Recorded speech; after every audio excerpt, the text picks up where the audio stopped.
So guys welcome to my YouTube channel chemistry makers. तो आज मैं शुरू करूंगा थर्मोडायनेमिक्स से। ठीक है, तो ये मेरा पहला लेक्चर होगा थर्मोडायनेमिक्स पे। ठीक है, तो पार्ट्स में मैं पूरी लेक्चर सीरीज कवर करूंगा थर्मोडायनेमिक्स की। ठीक है, तो सबसे पहले हम शुरू करेंगे। ठीक है, जो थर्मोडायनेमिक्स सबसे पहले बात करते हैं थर्मोडायनेमिक्स किस लिए हम बता रहा हूँ। ठीक है, जो थर्मोडायनेमिक्स में हम बात करते हैं, मान लो किसी भी सिस्टम की, ठीक है, किसी भी सिस्टम की अगर हमें कोई प्रॉपर्टी डिफाइन करनी है तो पहले हमें उसकी एक स्टेट पता होनी चाहिए। ठीक है, और उस स्टेट को डिफाइन करने के लिए हमारे पास क्या होते हैं, स्टेट वेरिएबल्स होते हैं। ठीक है, तो स्टेट को डिफाइन करने के लिए हमारे पास क्या होते हैं, स्टेट वेरिएबल्स होते हैं। ठीक है, they are basically pressure, volume, temperature and number of moles. ठीक है, तो pressure, temperature, volume and number of moles. ये नंबर ऑफ मोल्स तब वेरी जब ये they work as a variable कब, जब ओपन सिस्टम होता है। ओपन सिस्टम जब होगा तो नंबर ऑफ मोल्स क्या होंगे, चेंज होंगे। ठीक है, उस समय पे हमारा रोल प्ले करेंगे। बट तब जो क्लोज सिस्टम होता है उनमें हमारे ये जो तीन होते हैं ये मेन होते हैं, प्रेशर, वॉल्यूम एंड टेम्परेचर। तो क्लोज सिस्टम के अंदर ये तीन स्टेट वेरिएबल्स होते हैं। ठीक है, और अगर ओपन सिस्टम आ जाएगा तो एन भी आ जाएगा, नंबर ऑफ मोल्स। ठीक है ना। नाउ ये स्टेट वेरिएबल्स अभी कैसे किसी स्टेट को डिफाइन करते हैं। ठीक है, तो let's suppose there are two states A and B. ठीक है, this is P1, V1 and T1, this is P2, V2 and T2। Okay, तो ये हमारी क्या हो गई, दो डिफरेंट स्टेट्स हो गई। ठीक है, अब हमारे क्या होते हैं, स्टेट फंक्शन आते हैं। ठीक है, what are the state function. State function वो होते हैं जो सिर्फ स्टेट पे डिपेंड करते हैं। मतलब फॉर एग्जांपल इस स्टेट में, मतलब जब pressure, volume and temperature P1, V1, T1 जो है वो फिक्स है, देन कोई भी फंक्शन है अगर वो फिक्स है, ठीक है, वो फिक्स हो गया तो वो क्या कहलाएगा, स्टेट फंक्शन कहलाएगा। ठीक है, और जो B है, B पे उसकी वैल्यू कुछ डिफरेंट होगी। ठीक है, तो अगर A से B का कोई सिस्टम जा रहा है, ठीक है, चाहे वो कहीं से घूम के जा रहा है, चाहे वो यहां से जा रहा है, चाहे वो डायरेक्टली जा रहा है, तो चेंज आएगा। इसकी वैल्यू मान लो यहाँ पे जैसे for example internal energy U1, यहाँ पे U2 होगी, तो जो चेंज आएगा वो कितना होगा, U2 माइनस U1। क्योंकि वो चाहे तुम इससे इस पे जाओ, डिपेंड नहीं कर रही हो, किस पे डिपेंड कर रही है, सिर्फ P1 V मतलब PV एंड T पे डिपेंड कर रही है, because that is a state function. और अगर वो पाथ पे डिपेंड कर रहा है तो that is a path function, that is not state function. ठीक है, तो जो ये स्टेट फंक्शन और जो पाथ फंक्शन है, ठीक है, ये हम किसके बेसिस पे बताते हैं, बताते हैं एग्जैक्ट डिफरेंशियल जो होता है। ठीक है, हम बोलते हैं what functions are state functions. वो कैसे बताते हैं, हम बोलते हैं कि एग्जैक्ट डिफरेंशियल अगर है, ठीक है, तो वो हमारा क्या होगा, अगर एग्जैक्ट डिफरेंशियल है तो हमारा क्या होगा, स्टेट फंक्शन होगा। तो एग्जैक्ट डिफरेंशियल बात करेंगे, एग्जैक्ट डिफरेंशियल। ठीक है ना, तो हम बात करेंगे एग्जैक्ट डिफरेंशियल में। ठीक है, तो थोड़ा सा मैथमेटिक्स कर लेते हैं। अगर कोई फंक्शन है, वो मान लो x और y का कोई फंक्शन है, that is given by y dx plus x dy अगर, ठीक है, y dx x dy अगर, ठीक है, और कोई फंक्शन है, लेट्स सपोज फंक्शन है y dx है। अब इन दोनों में अगर मैं निकालना चाहूं, ये df होगा, sorry df is equal to y dx plus x dy, और ये मान लो df is equal to y dx। तो अगर मैं लेट्स सपोज चेंज निकालना चाहूँ, डिफरेंट पाथ से अगर मैं जा रहा हूँ और चेंज निकालना चाहूँ, फॉर एग्जांपल लेट्स सपोज ये है मेरा y वर्सेस x का प्लॉट है। ठीक है, y वर्सेस x का प्लॉट है।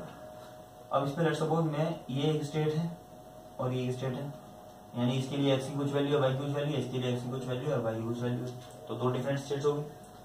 ठीक है, अब अगर मैं लेट्स सपोज यहां से डायरेक्टली यहां जा रहा हूं, तो यहां से यहां जाने में इस फंक्शन में कितना चेंज आएगा, f is equal to integration of y dx from xi to xf। ठीक है, यही होगा। It means this is the area under this,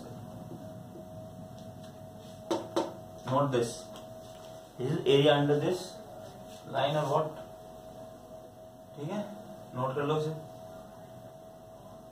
अब लेट्स सपोज मैं इस बात की बजाय ये बात फॉलो कर रहा हूँ, नीचे वाला सेकंड पाथ फॉलो कर रहा हूँ, ठीक है, ये बात बहुत इंपॉर्टेंट है कि सेकंड पाथ फॉलो कर रहा हूँ। तो अभी अगर मैं जा रहा हूँ, देखो कहां से, एक्स आई से एक्स एफ जा रहा हूँ, कहां जा रहा हूँ, एक्स आई से एक्स एफ। तो अब एरिया क्या होगा, अब जो एफ में चेंज आएगा वो क्या आएगा, ये आएगा, डिफरेंट वैल्यू है ना, पहले एरिया पूरा था, अब इतना हो गया। तो इट मींस ये पाथ पे डिपेंड कर रहा है। अगर मैं इस फंक्शन के थ्रू जा रहा हूँ तो कुछ और है, अगर इस पाथ के थ्रू जा रहा हूँ कुछ और है, और अगर इस पाथ के थ्रू जा रहा हूँ तो कुछ और, ठीक है। तो ये चेंज दिख रहा है कि साफ साफ के पाथ पे डिपेंड कर रहा है, ठीक है, पाथ पे डिपेंड ये चेंज कर रहा है। बट अगर मैं अब बात करूं इस वाले डिफरेंशियल की, ठीक है,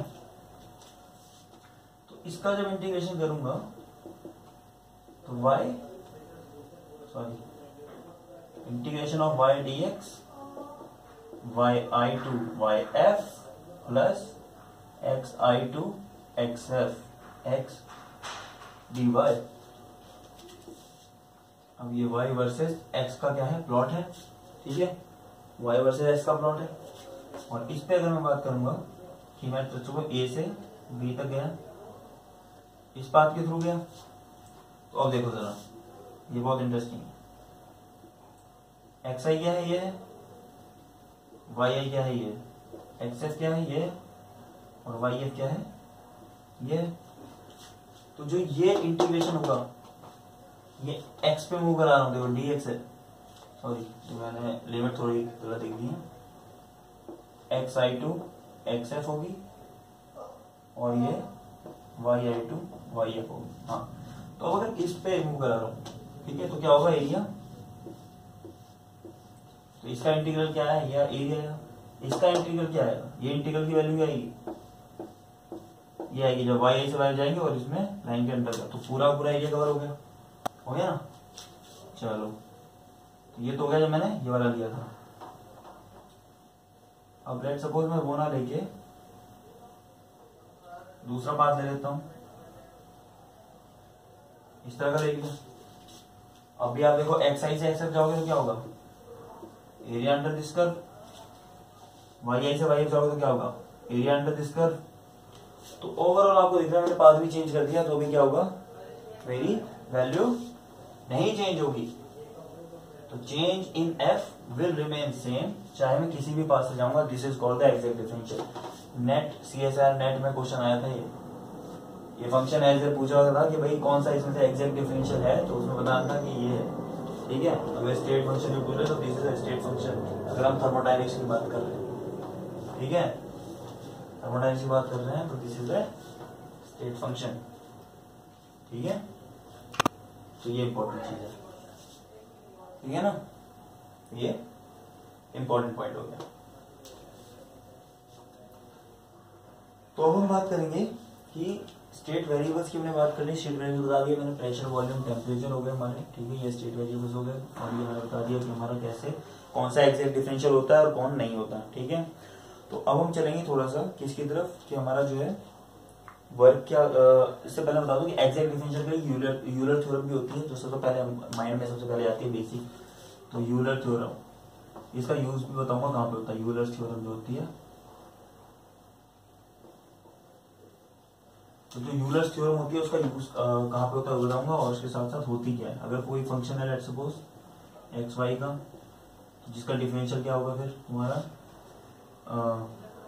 del F by del X at Y constant D X plus del F by del Y at X constant D Y, ठीक है, ये होगा। तो यूलर थ्योरम बोलती है कि आप इस एफ को विद रेस्पेक्ट टू वाई पहले करो, एट कांस्टेंट एक्स लेके, देन एक्स से करो एट कांस्टेंट वाई लेके। It means change in F with respect to Y पहले कर लो, एक्स को कांस्टेंट रख के, देन वाई को कांस्टेंट रख के del by del X change निकाल लो। तो ये जो इक्वल आएगा किसके आएगा, डेल बाय, आप पहले डेल एक्स कर लो, ठीक है, Y constant and del by del Y at X constant, ठीक है। तो ये क्या आएंगे, इक्वल आएंगे। तो गाइज मैं ऑलरेडी 3-4 बार वीडियो बना चुका हूँ, बट कुछ प्रॉब्लम की वजह से मतलब बार बार वीडियो मेरी जो है वो 10 मिनट तक ही बन पा रही है। तो अब मैं कल मतलब वीडियो बनाऊंगा, बट तब तक के लिए आप इसको मतलब ये जो कॉन्सेप्ट मैंने अब तक पढ़ा है वो पढ़ सकते हैं, ठीक है। तो मतलब संडे को मैं मतलब पूरा ट्राई करूंगा कि मंडे तक मैं जो है कम से कम 2 या 3 घंटे का पूरा लेक्चर में आधे आधे घंटे के पार्ट्स में अपलोड कर लूँ, ठीक है। तो आपको ये लेक्चर कैसा लगा आप बताएं मुझे, ठीक है। कोई डाउट हो तो आप मेरे से पूछ सकते हैं, मैं उसको दोबारा डिस्कस कर लूंगा नेक्स्ट वीडियो में, ठीक है ना। और यूलर्स थ्योरम के बाद का मैं पार्ट पूरा अपने नेक्स्ट लेक्चर सीरीज में मतलब संडे तक I will try my best कि मैं पूरा कंप्लीट कर सकूँ। तो थैंक यू फॉर वॉचिंग।